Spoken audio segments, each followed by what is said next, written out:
वैराग्य कोई भावनात्मक उदासीनता या संसार से भागने की अवस्था नहीं है, बल्कि यह एक आंतरिक परिपक्वता की स्थिति है जहां मनुष्य संसार में रहते हुए भी संसार से बंधा नहीं रहता। यह वैराग्य तब घटित होता है जब व्यक्ति को यह स्पष्ट बोध हो जाता है कि जिन वस्तुओं, संबंधों, उपलब्धियों और पहचानों को वह अपना समझ रहा था, वे स्थायी नहीं हैं और न ही उससे उसकी वास्तविक शांति जुड़ी है। यह समझ बौद्धिक नहीं बल्कि अनुभवजन्य होती है। मनुष्य ने देख लिया होता है कि सुख दुख, लाभ हानि, मान अपमान सब आते जाते हैं, पर जो देखने वाला है वह उनसे अछूता रहता है। इस अवस्था में इच्छाएं अचानक हिंसक रूप से समाप्त नहीं होती, बल्कि धीरे धीरे अपना आकर्षण खो देती हैं। मन अब चीजों के पीछे दौड़ता नहीं, बल्कि आवश्यकता पड़ने पर उन्हें सहज रूप से स्वीकार करता है। उपभोग होता है पर पकड़ नहीं होती।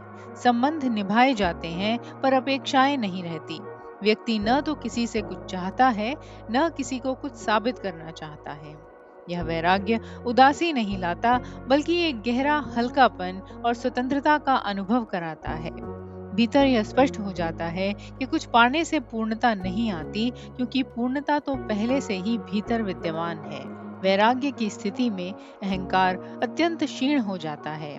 मैं केंद्र से हटने लगता है और जीवन स्वतः घटित होने लगता है। कर्म होते हैं, निर्णय लिए जाते हैं, जिम्मेदारियां निभाई जाती हैं, लेकिन भीतर कोई कर्तापन नहीं रहता। सफलता मिलने पर गर्व नहीं होता और असफलता मिलने पर व्यक्ति टूटता नहीं। यह समभाव वैराग्य का स्वाभाविक लक्षण है।